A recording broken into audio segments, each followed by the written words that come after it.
both my hands. On this June day in 1944, someone else's fingers were writing down my words in my diary. But there just weren't any words for many of the things I thought of. I had a lot of time for thinking. I had all day and more of the night than anyone knew. Crazy thinking at first, like remembering a kid's party where they tied my hands behind my back and made me take a bite out of an apple hanging by a string. I thought of the time in the meat market where I worked before the war, when I sliced the tip of my right middle finger and had to get along with my left hand for a week. Just the tip of one finger, yet I was 50% helpless. How would it be now with stumps instead of fingers and palms and wrists? How would it be when I couldn't even handle a cigarette by myself? Then I began to remember stories from civilian days of armless men who learned to paint good pictures with the brushes held between the toes. And back home, I'd heard of a woman without hands who knitted sweaters for the Red Cross with her feet. That wasn't much of a comfort.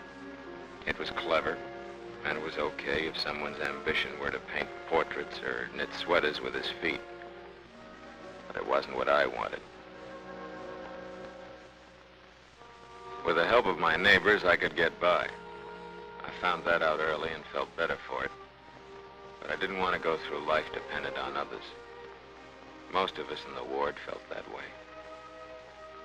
Days, we'd kid each other and have plenty of laughs, but after lights out, I wasn't the only one who'd stare into the dark, thinking.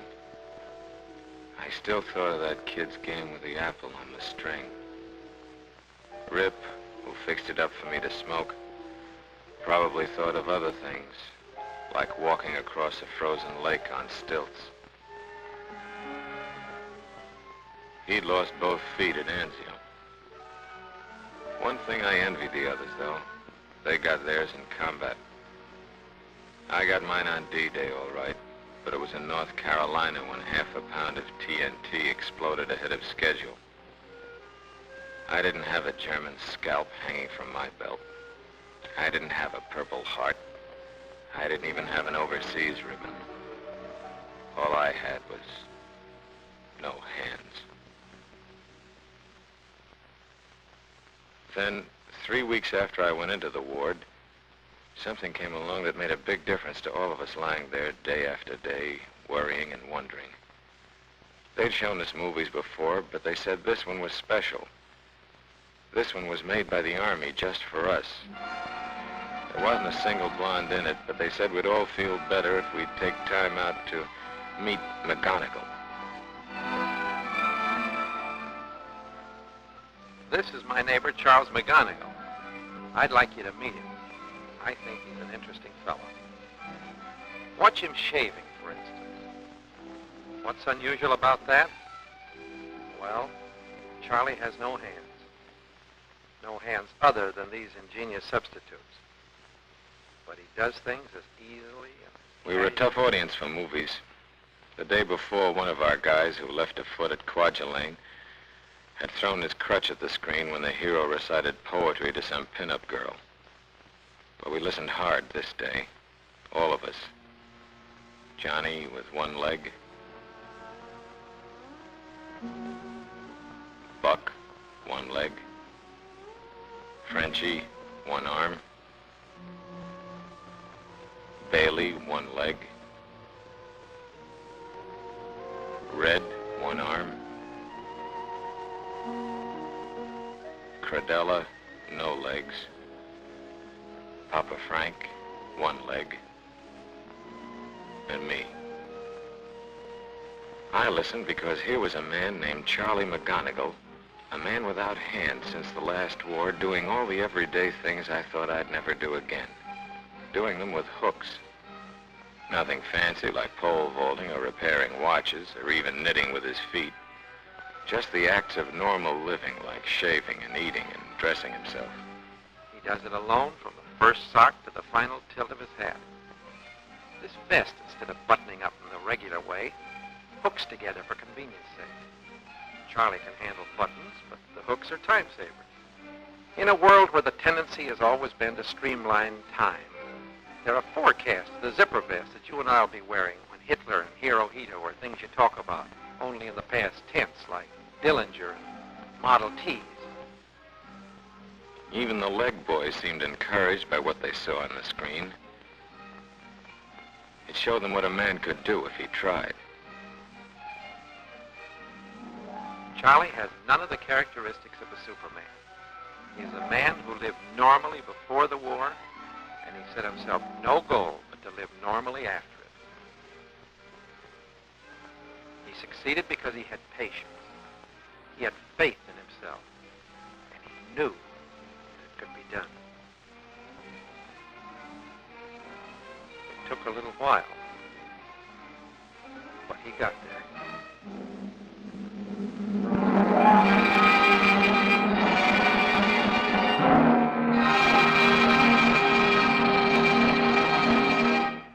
Right then I knew I could get there too. Perhaps even a little faster than McGonigal.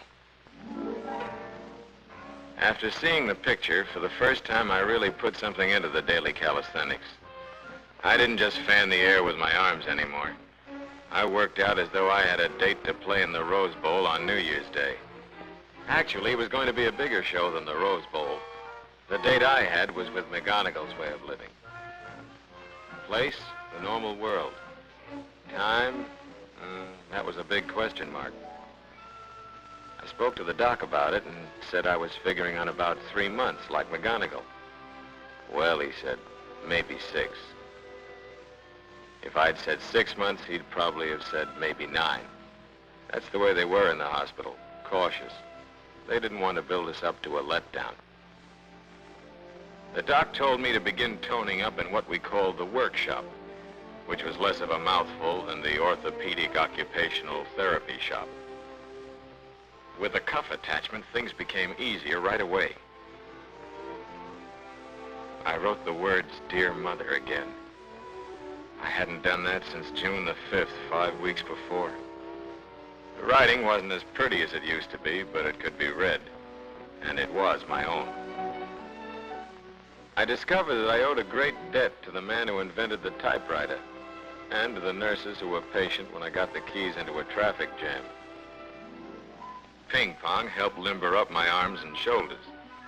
I couldn't reach the ones on the far outside, but my control was good, and I won more games than I lost.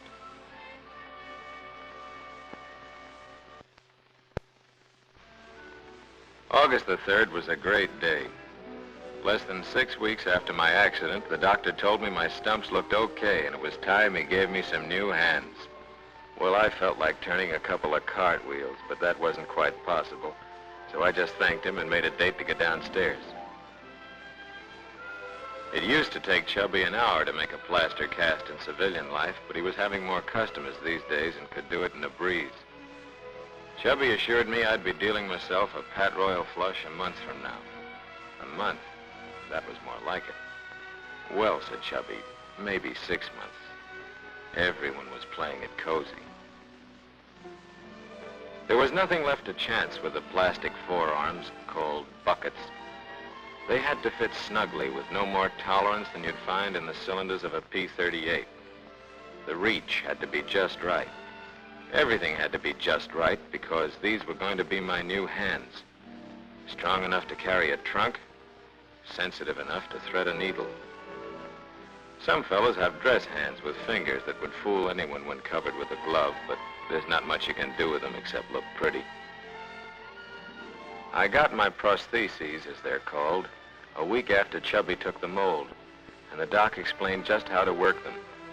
The normal position of the hooks is with the tips together, locked by strong elastic bands.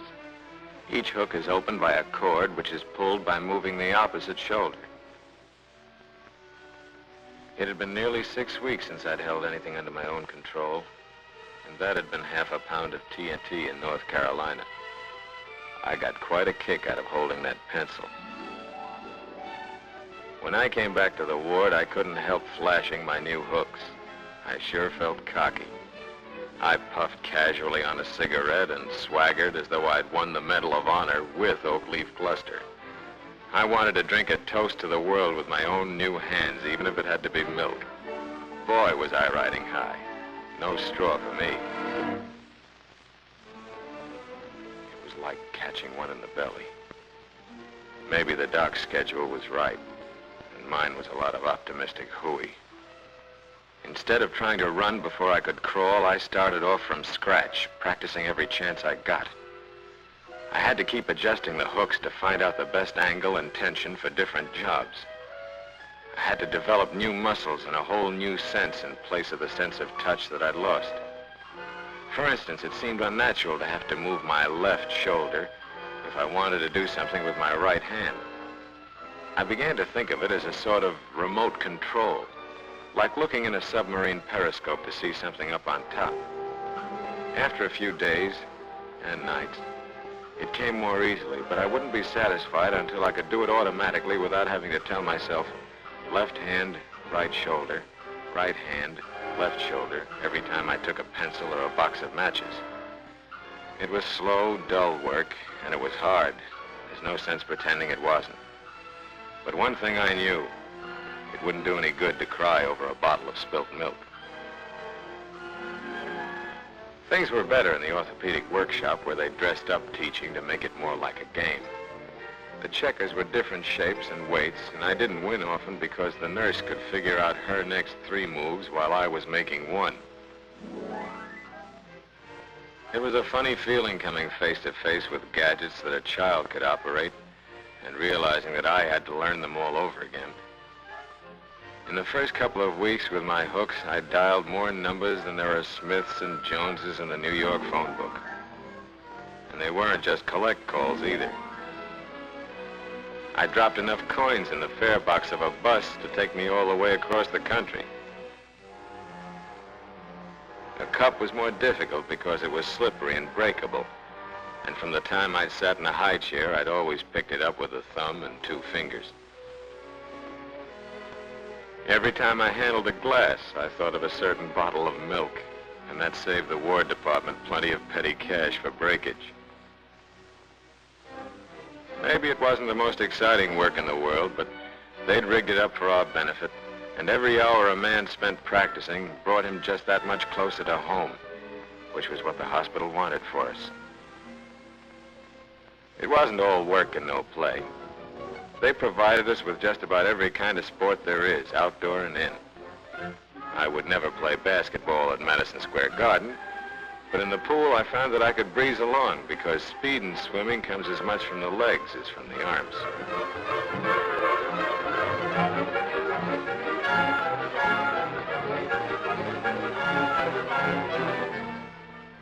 Most of us had jalopies in the garage back home. And we used to wonder sometimes how it would be to sit behind the wheel again. They had a practice car for us, and I soon found out I wasn't going to have to be a backseat driver all my life. Though there was one time I wished I had a chauffeur.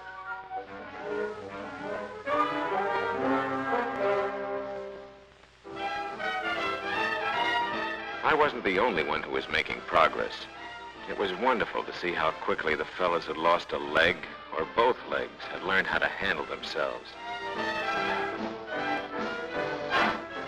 Watching them, I learned something about guts and the knack of having fun again.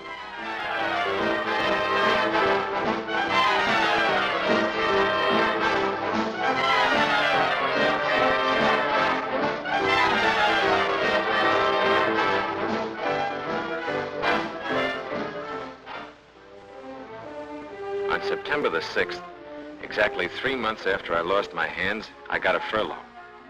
I was going home for the first time in a long while. I was way ahead of the doc's schedule, and it felt great.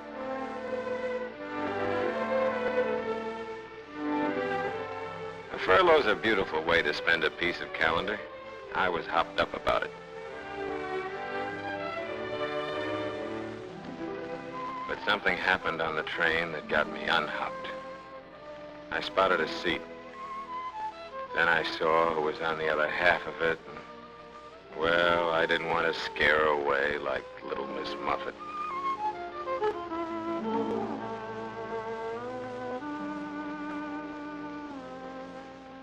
So I sat there thinking of how I would have done it if I had met a girl like that when I still had my hands. I'd have had a conversation going in 2 seconds flat. Tough traveling nowadays, I'd have said. If that hadn't worked, I'd have talked about the weather, which works when nothing else does. And then I'd offer a cigarette. If she took it, I could see whether she wore a wedding ring or not. Though somehow I was sure she didn't. I'd have asked her where she was going, and wherever it was, I'd have said I was going there too. And what's more, I'd have gone there, whatever was written on my furlough papers. But there I was, sitting across the way, scared that it would scare her to see my hooks. I thought about the dress hands that looked natural, covered with gloves. I thought, is this the way it's going to be with me from now on? And I thought about the weather. That's what I thought for 20 miles of track, or maybe 30.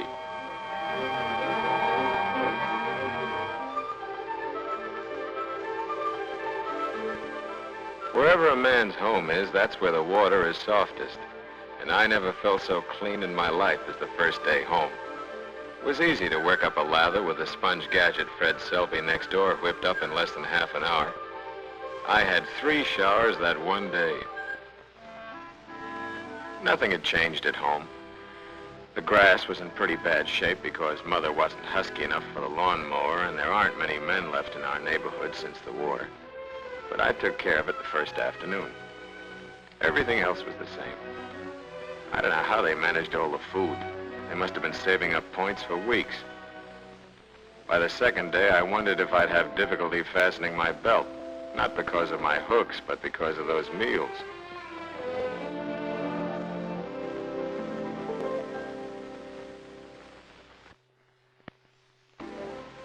One of the important items on my furlough schedule was to make arrangements to go to college. Before the war, I wasn't able to do much about it, but now, with a good pension and a generous educational allowance from the government, I could easily afford to take a crack at something I'd always wanted, a college degree. Inside the university, getting myself oriented, it occurred to me that study might come hard after all these years away from school. They had some fairly impressive names for most of the courses, and every one of them looked a lot different from basic training. Almost every one, that is. But I was soon convinced that going back to school wouldn't be as tough as I thought. When I was a kid, I was somehow always in Dutch with my teachers. But here was the president of Boston University asking me to sit down with him, instead of making me stand in the corner. He told me there was no course I had to reject because of my physical disability.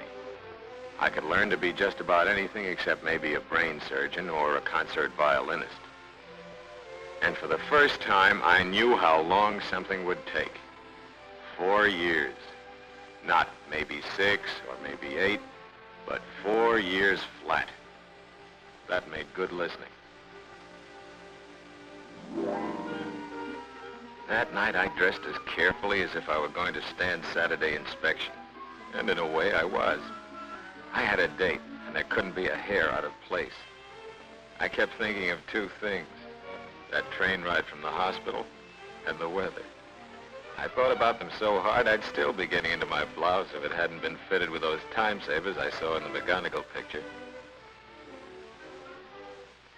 It had been quite a train ride after those first 20 or 30 miles of track. Yes, when you want to meet somebody, whether it's snow or sunshine, whether it's very warm for May or very cool for September, it's the weather that gives you the opening. I guess it always works, hooks or hands. This time, anyway, it worked like a charm. As for the hooks, she didn't ignore them completely that day on the train. That would have been more embarrassing than staring at them all the time. She noticed them, but she took them for granted, like too many freckles or flaming red hair. And after 5 minutes, I didn't feel I was much different from anyone else she knew. A bit luckier, that's all, because she lived only a mile from me, and now here I was dancing with her.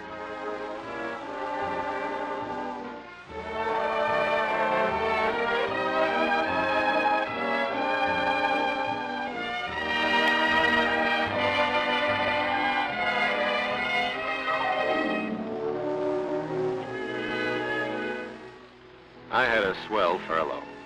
I saw all my old friends and made lots of new ones. The only girl who turned away when she saw me was Peggy someone, I forget her name. And she'd been doing that ever since we were 12 when I put gum in her inkwell at school, so I almost liked her for not changing. It certainly was good to know that I hadn't lost my touch.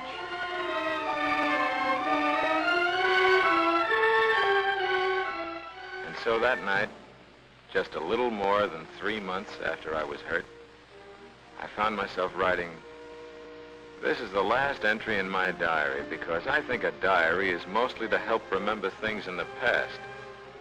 Right now, I'm more interested in the future. And I'm really looking forward to the next 45 years of my life. Or, as the doc would probably say, maybe 80.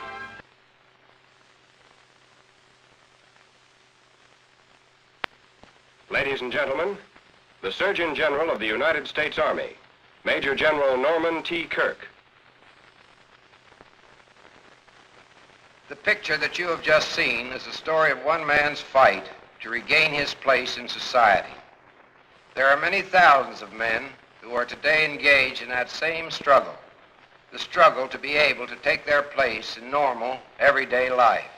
They are the men who fought and won your war. We must make certain that they win their fight for equality and opportunity. They are the men who lived normally before the war and whose one desire is to live normally now.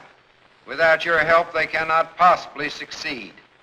For regardless of how much patience, faith, and sheer courage they may have, they must also have the equipment, the hospitals, the nurses, and the doctors. This will take money, tremendous sums of money, money that you can furnish by buying and holding bonds. Your bonds represent the best investment in the world, your share in America. They will give our wounded fighting men the opportunity to win the struggle they are making to live as normal men once again.